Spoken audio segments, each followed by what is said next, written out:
The title is too sensational and makes you think this story is extraordinary. Whoops. I bought a couple toolboxes and I've used them for years, but until it was time to move them again, I didn't realize their real value. I didn't realize their value and a cool history that they hold and how well they fit their next home. Move them into the garage. That was the master plan for years. Because I have a lot of stuff, if I don't keep it organized, it really becomes kind of worthless.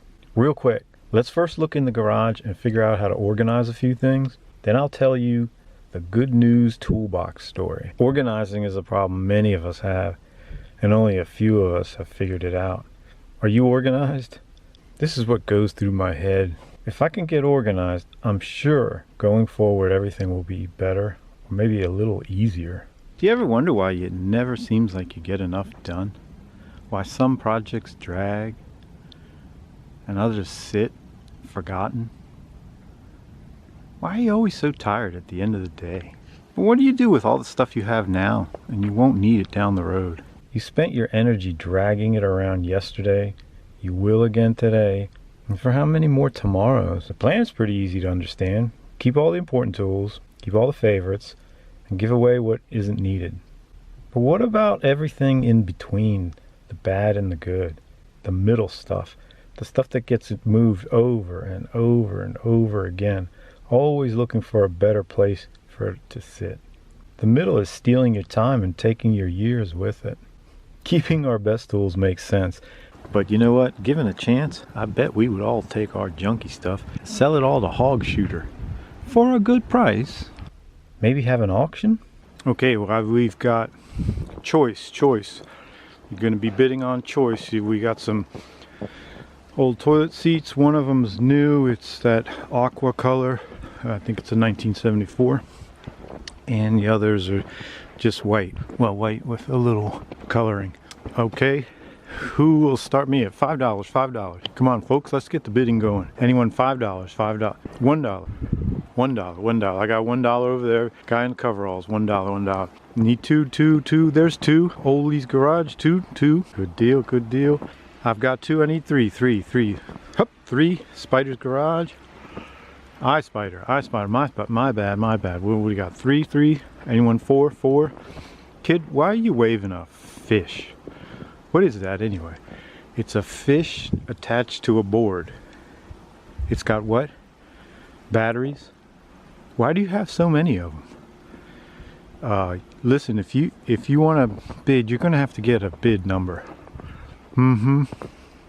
Yeah, well, I'm going to just go on and you go ahead and get your bid. Or use the guy standing next to you. Is that a friend? Okay, use his bidder number. You want to buy these seat? Choice. We're at 4. Give me 5. 6. Now 7. Now 7. Now 6. Got sold. $6. 18 used toilet seats. You can take them right off the trailer and we'll get started on the next item. What's the number, sir? 61. You have to speak up. 61. Okay. All right. Good. Thank you. Browning Highway General Motors plant was the name of the General Motors factory in Baltimore, Maryland. They fired up the plant in 1935 to produce Chevrolets. 70 years of service. Was a good run. The plant closed its doors after the final shift on Friday the 13th, May 2005. Sometime after that I went to an auction 30 miles away from where the plant stood. I won choice of toolboxes. I could pick as many toolboxes as I wanted. I picked just 2 thinking that the next round the choice price would be less. It wasn't. The next winning bids were even higher. I ended up with 2 pretty cool knack boxes that came out of the Baltimore GM assembly plant. I used those toolboxes over the years on many remodeling jobs. Eventually they came to rest as a permanent workbench. The time had come to move them to the garage. But to tell you the truth, I didn't really want them there. I didn't need them there. It was kind of more of a knee-jerk decision. No, Robert's Garage, I didn't call you. Pay attention. My storage isn't just an old block building out in the country. It's actually an old Chevy dealership. I like the fancy dealerships you see today that are the size of small airports. No, my storage is brick and block with old wood trusses and heavy garage doors that barely go up.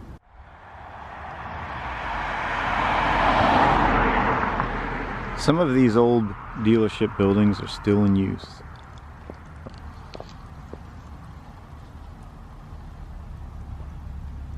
Most have long gone by now. But I still carry keys to one. Now my big city Chevrolet assembly plant boxes meet old country single pane windows surrounded by block and rough sawn rafters. A place where a handshake still matters. First box is already there. Let's go get the second one loaded. I have to videotape this so that at the wake and people are saying why, they'll at least understand what I was trying to do. So this puppy, I don't remember how I got it down here. Chances are 2 people, but did I ramp it? I don't know. Completely don't remember. It wasn't such a big deal, but it's a big deal getting it back up. So this is what I've come up with. Come along, straps, and then I'm going to lay that piece of plywood on the steps. It'll go thunk, and then maybe it'll go up. Maybe. Let me set the plywood in place, and I'll turn the camera on for the thunking. Okay, I'm puzzled on one thing. See the wheels here? Well, there's a pair of wheels down there. And when the cabinet flips forward, the top wheels will land on the plywood. The bottom wheels will hook the plywood, causing me a second problem. But when this comes this way, there'll be slack in the line, so it'll release the box that way anyway. So I'm not sure where things are going to end up. So one thing I could do is put some thought into this, and then the other thing would be to full speed ahead.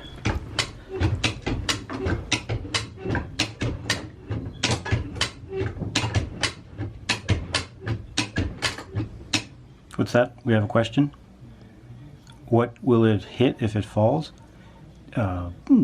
Water line. The main water line comes in right there.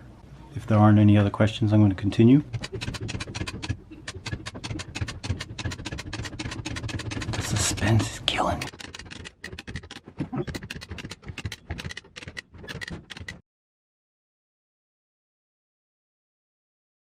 Misa got a boomer? Misa ain't got no boomer.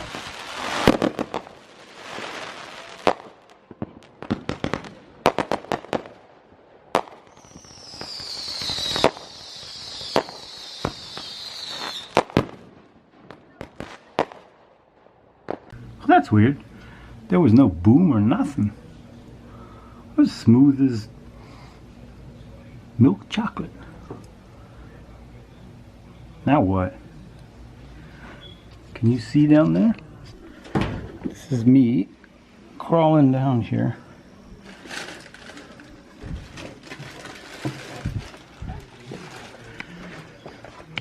I gotta slide down that board and then squeeze through here and just avoid the nails. Alright, so I had it up on these 2 buckets and it's just there. So the wheels are going to be locked on that step. So we got to get that up.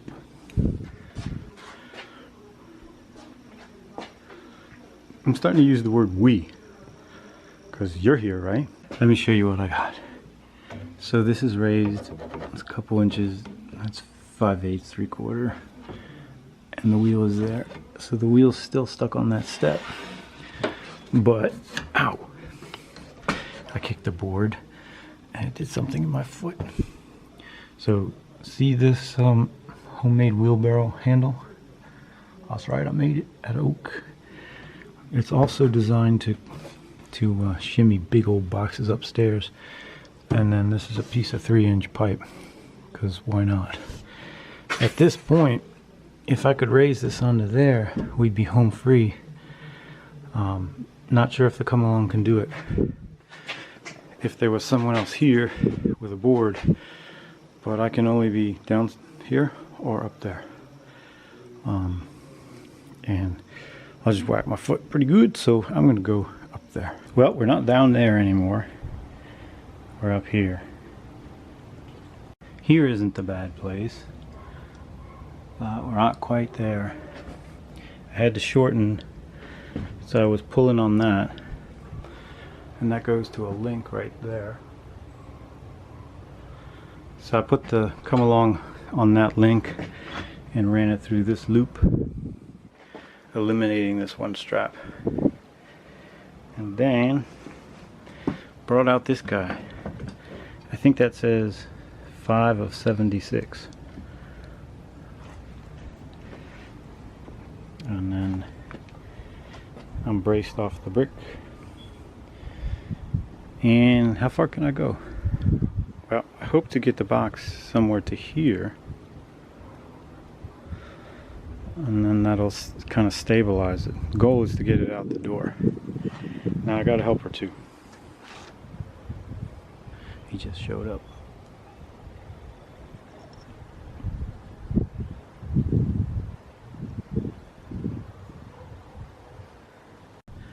And what a fine mess you've got us into now, Ole.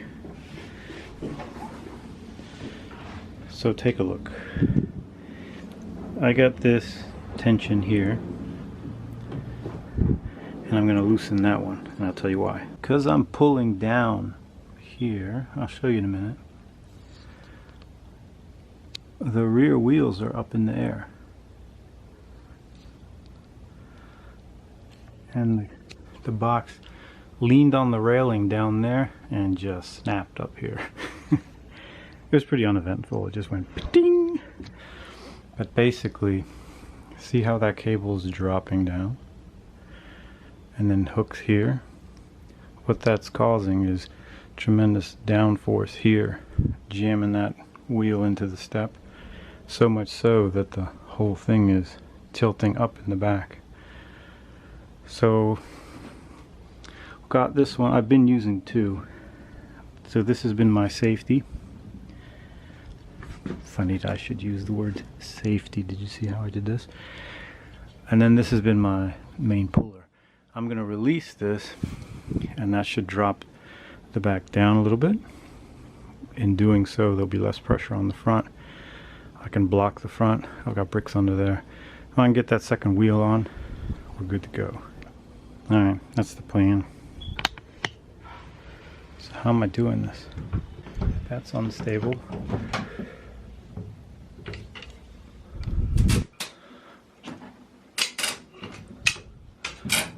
Watch that wheel on the left.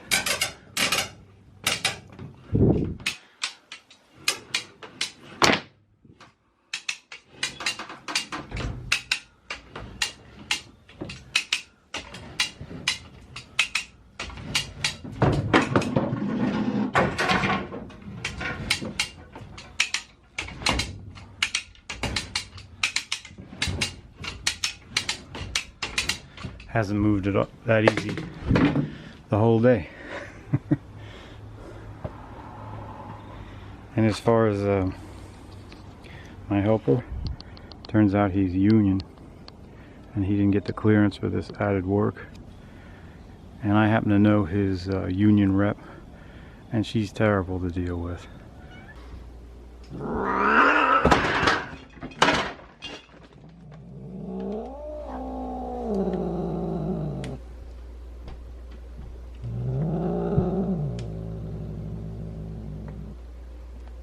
I pulled it the rest of the way.